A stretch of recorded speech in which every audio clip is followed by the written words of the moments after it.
important to note that you can see these beehives over here in the distance. Bees are a very, very important pollinator for fruits. In particular, lychee. It's important now as the trees are flowering to have bees available to transfer the pollen from the male flowers to the receptive surface of the female flowers.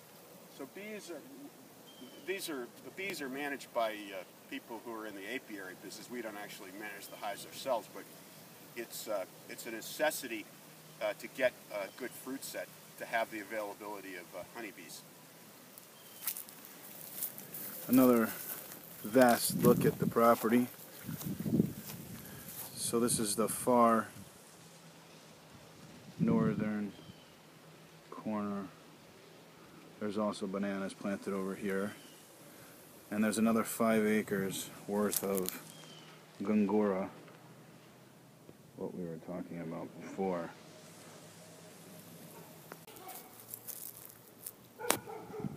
What we have here is a carambola tree.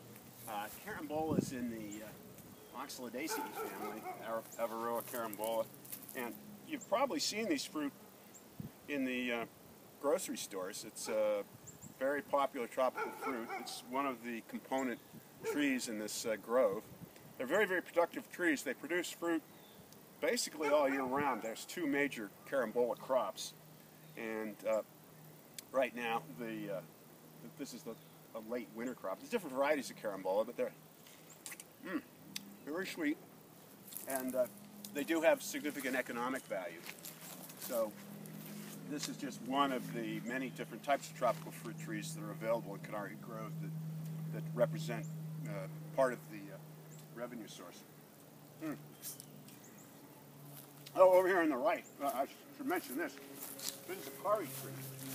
This is where the spice, the cumin spice, comes from that's used in curry, which has about 7 different spices that make up curry. But this also has a fair amount of value as well. So, as you know, the carambola trees are extremely productive. They produce a huge amount of fruit. You see some of them are falling on the ground, but it's like, you can't be too rich or too thin, so you can't have too many carambolas. It's a packing facility and also an area where you can house some of the equipment. This grove comes with tractors, golf carts, small gas engine truck, and very importantly, there's a lift truck here, which allows you to pick the fruit that are at the tops of the trees, which is where you get a lot of fruit. Lychee fruit tends to form only where it gets sunlight. So on the tops of the trees, which are exposed to the sun for most of the day, is where you get the heaviest fruit concentration. So having a lift truck here is very important. And this does come with the grove, including the whole building, which is this area is actually the packing area where the fruit are culled and sorted and then packed in 25-pound boxes.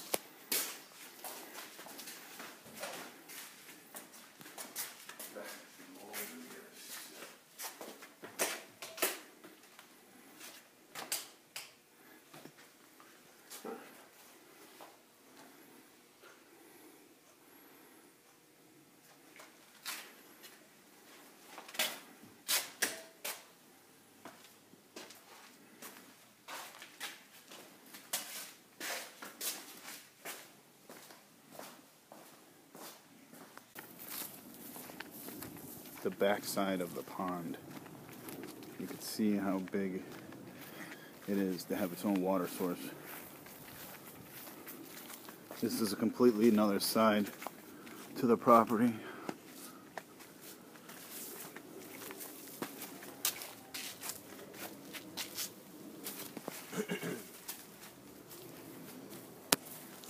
Yeah, here we have the diesel pump that pulls water from the pond, which we saw earlier.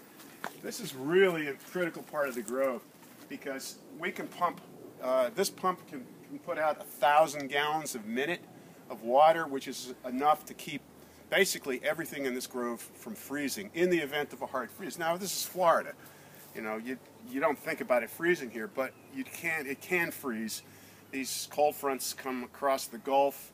And we're out further west in the Loxahatchee area, so it can get colder here than it can get on the coast. But with this pump, it's a 6-cylinder Perkins diesel.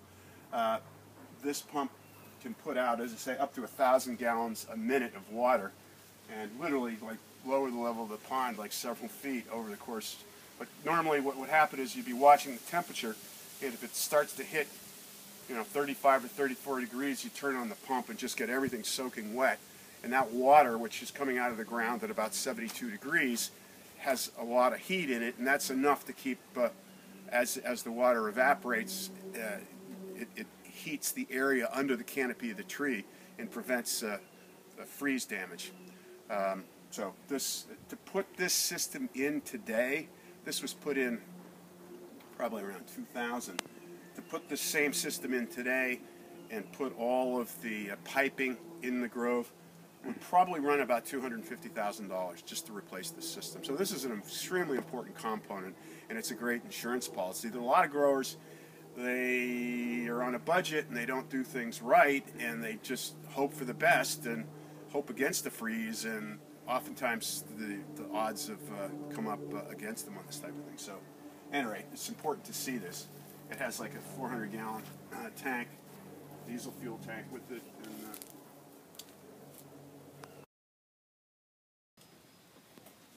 what we have here is what's known as a jackfruit.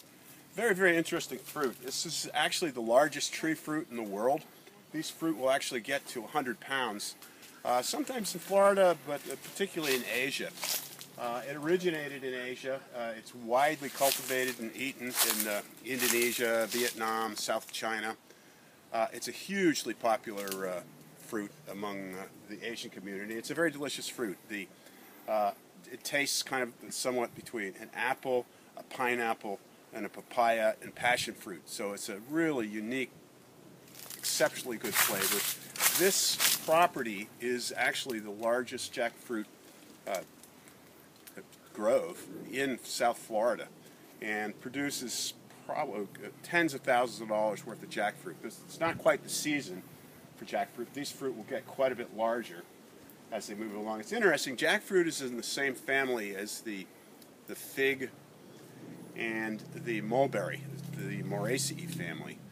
Also breadfruit, which is kind of a distant relative to this Artocarpus altilis, is a very important economic fruit, obviously, throughout the Caribbean and the South Pacific. But these jackfruit, as I say, these are still quite immature. They'll get much, much larger. These are very productive trees, pretty much produce fruit all year round. The major season for jackfruit, of course, is in June and July. But as you can see, even now in the late winter, we're still getting some fruit. But very important, a very important component of this grove.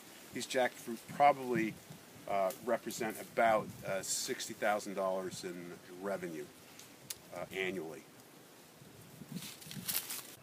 What we have here are mango trees. As you can see, the mango trees are blooming at about the same time as the lychee trees. They typically have been blooming in December and continue to bloom all the way up until March or May. There's quite a few different varieties of mangoes. Of course, everybody's familiar with mangoes.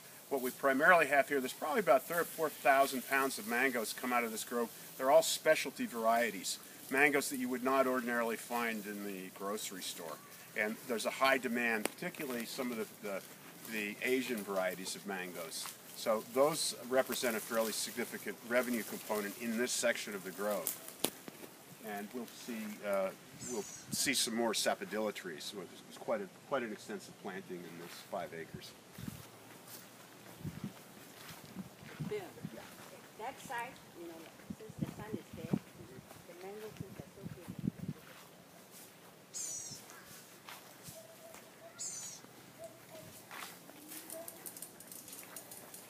You can see how much bloom is coming in off the mangoes. These mango trees are loaded. Unbelievable this year. The fruit.